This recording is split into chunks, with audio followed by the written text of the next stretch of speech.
എല്ലാ പ്രിയപ്പെട്ടവർക്കും സുജീസ് വേൾഡിലേക്ക് സ്വാഗതം. ഇന്ന് വലിയ കടല അത് എങ്ങനെയാണ് കറി വെക്കുന്നതെന്ന് നോക്കാം. കടല അതിനായി തലേന്നേ വെള്ളത്തിൽ കുതിർത്തിടണം, രാവിലത്തേക്ക് എടുക്കാൻ. ഇത് കുതിർത്ത കടല ആണ്.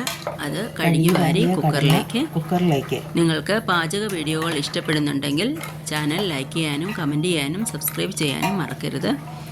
കൂട്ടുകാരിലേക്ക് ഷെയർ ചെയ്യുക കൂടി ചെയ്യുക.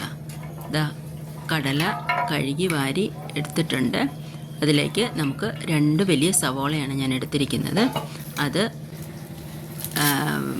തൊലി കളഞ്ഞ് വൃത്തിയാക്കി ചെറിയ കഷ്ണങ്ങളായി മുറിച്ച് നമുക്ക് കടലയിലേക്ക് ചേർക്കാം.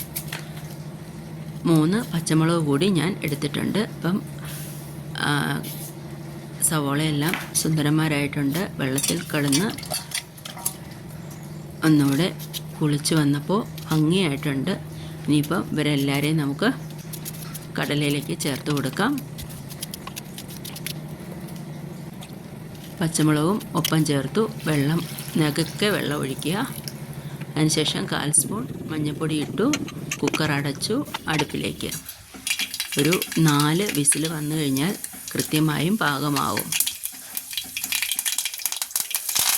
ഉരുളി അടുപ്പിൽ വെച്ചിട്ടുണ്ട്. അതിലേക്ക് 1/4 സ്പൂൺ കടുകിട്ട് പൊട്ടുമ്പോൾ 2 തണ്ട് കരിവേപ്പിലയും ഒരു 1.5 ടേബിൾ സ്പൂൺ ചിക്കൻ മസാലയാണ് ഞാൻ ഇതിനേക്ക് എടുത്തിട്ടുള്ളത്.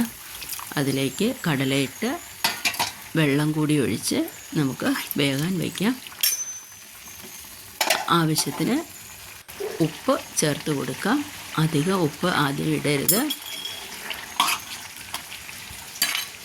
കടലക്കറി റെഡിയാണ്. ഇനി ഇതിലേക്ക് നിങ്ങൾക്ക് തേങ്ങാപ്പാൽ ഇഷ്ടമുള്ളവർക്ക് ഇട്ട് കൊടുക്കാം. ഞാൻ മല്ലിയില കുറച്ച് ഇട്ട് കൊടുക്കുന്നുണ്ട്. ഇത്രയും മതിയാവും.